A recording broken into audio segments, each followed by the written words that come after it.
When I was a kid, I had a toy giraffe I called it Teddy. Teddy wasn't just like a toy. He was the first person ever that I could talk to him or reflect with him truly. I told him everything, from the smallest thing that happened to me at school to the very, very big questions that I didn't know how to ask anyone else. Why some kids call me weird, and why I feel different, and why the world seems so complicated, so strange, and too odd for a kid. I remember sitting on the floor in my room and hugging Teddy tightly and whispering and asking those questions that I didn't accept anyone to answer. Like, where is the God? How does the sun knows where to go? And why people laugh at each other and why people become angry? Teddy never answered those questions, but it feels like someone was listening there, right? Looking back now, I realize something. Maybe being a kid isn't that strange at all. It might be the purest version of being a human. And when I think about my childhood period, actually, it had a lot of powerful qualities that we as an adult losing them slowly when we grow up. Hello everyone, I'm Sasan and welcome to the first video of my channel. In this video, we will explore unique thoughts and ideas about being a kid at all and what we forgot when we grow up. Let's dive into our topic. Kids observe things carefully.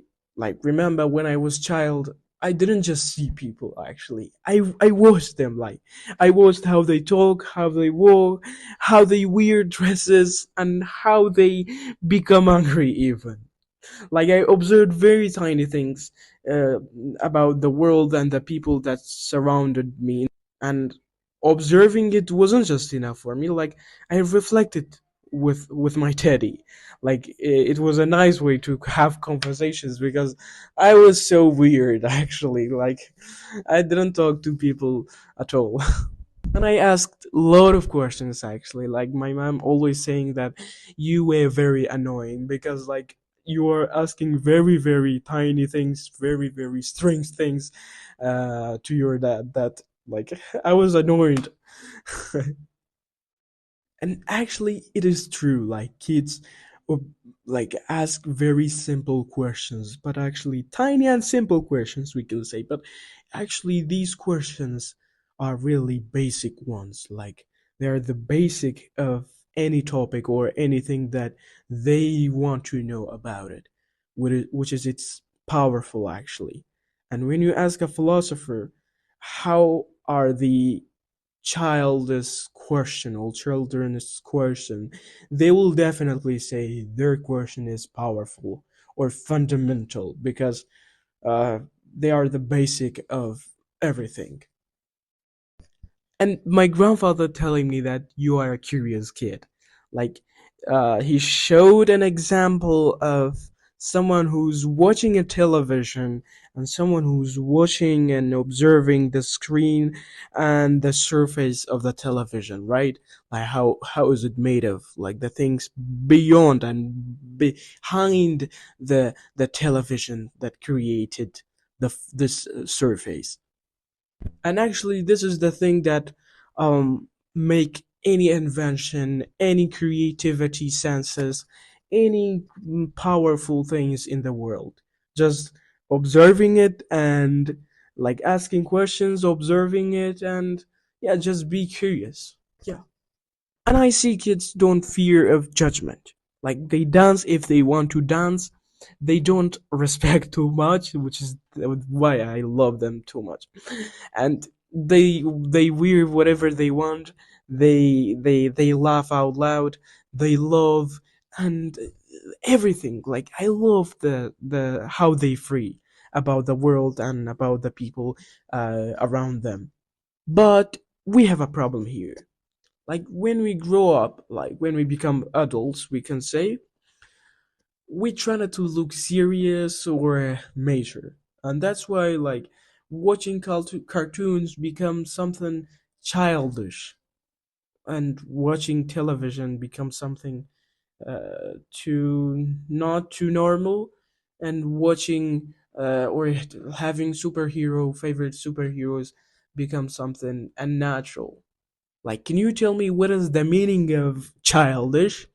Like when I dance, it means that I am a child. Yes, if you call me you are like a child, I will be happy, because a child is more have freedom than you as a mature adult. And I see them that they telling of my personality. That like they say you don't have master, so you're not a man. Like, I don't like to be that man that you wanted. Okay? You want it. So go pay your bills. Because, like, being a man is something else. Is not having mustache or beard. Right? So go tell your grandpa. In another hand, when I see some adults that they fill their rooms and their curtains full of their favorite singers and full of their favorite cartoons, superheroes, whatever they loved when they were a child. I love these people because they want to be themselves in a crowdy and realistic world. Actually, I love you guys, and I'd rather keep the things that I love to pretend to be someone else. Blah. Yeah. I love this thing, guys. Like when the kids love something, I think their love is something really natural, actually. Like they do the very realistic love of a human. Because when they love something, they don't write poems, actually, which is, I don't know, I don't like poems, but they don't like poems like us.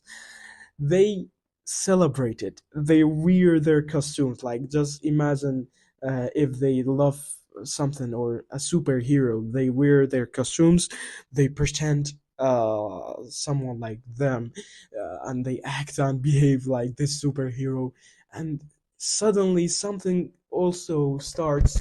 This superhero that they are watching it makes this kid and encourages this kid that he is special, and it is, every one of us has a special thing. And sometimes the things that kids love too much, it will become their identity and shape who they wanted to be, actually. And these influences usually for many of us like came from cartoons, movies, favorite singers, favorite dancers, and etc. that we admired too much, right?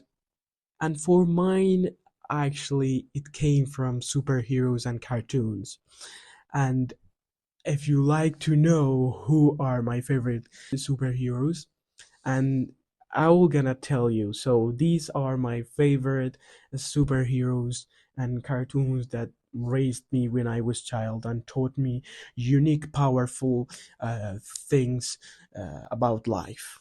So the first one, it starts with Spider-Man. Guys, the thing and the quote that I never forget from this movie, and the thing that this movie, this cartoon taught me is, with great power comes great responsibility.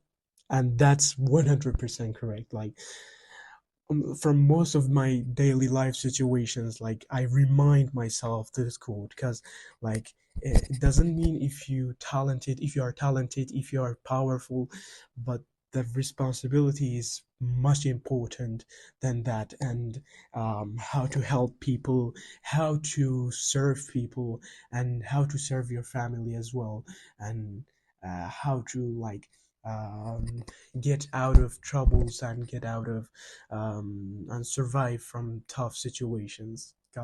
Actually, it reminds me all the time. All right, we are getting into the interesting one. So this one is Ben 10. So guys, like Ben 10 was the first cartoon that I fall in love with it. Like my dad knew that I loved Ben 10 so much. Like he he bought me the version of Omnitrix watch, which is the watch that Ben 10 usually uses to transform itself to different allies like Eco. So he bought me that, and I used to like pretend myself acting like Benton and serving like sorry survive and make people survive from the tough situations. I love this movie too much. Yeah. And the third one is Lightning McQueen, or Cars, we can say. One moment from Cars stayed in my mind since childhood. I think it was during the final race. McQueen was about to win. Victory was right in front of him, and all the crowd was shouting his name, McQueen, McQueen, and also actually I by myself saying his name, go McQueen, go McQueen. But suddenly something happened. When he saw another racer crushed really badly near the finish line, he had two choices. He could win or he could help. So he chose to push the king across the finish line. And that moment taught me really powerful lessons at the age of 8. I learned that humanity, friendship, love, kindness is always over victories and what do we want. Oh my god, guys, I don't believe that we reached here. So, this one is Teen Titans. Like, I'm sure most of you watched this cartoon. It was amazing. Like, Ruben, Starfire, Raven, Beast Boy, Cyborg, all of these beautiful characters.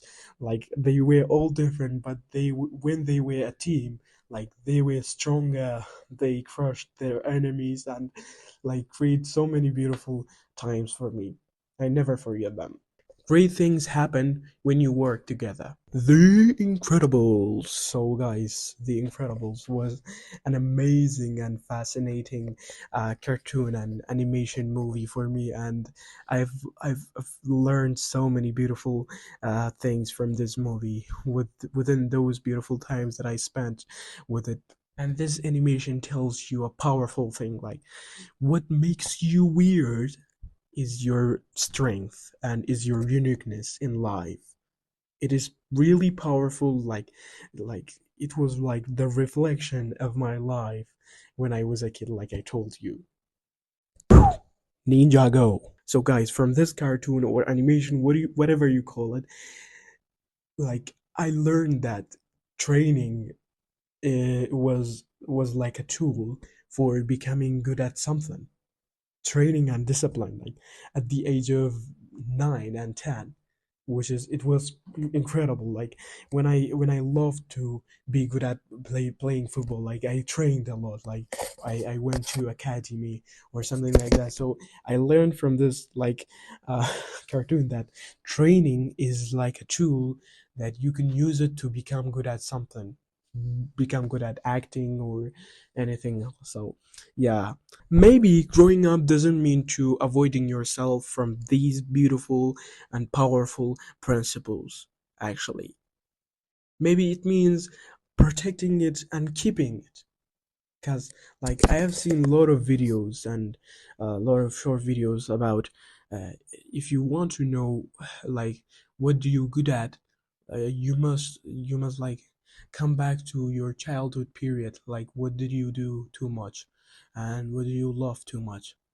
And this is the period that all the things happens, and you must all the time come back to this childhood period and this golden period actually. The curiosity, the observant, the freedom, all of these beautiful principles, powerful principles, reached me all over here that I'm talking to you. So hope you enjoyed this video, and this was my first video of my channel. So let's see if you like it or not, but this is my message for you. Until the next video, bye bye, and don't forget to be a kid.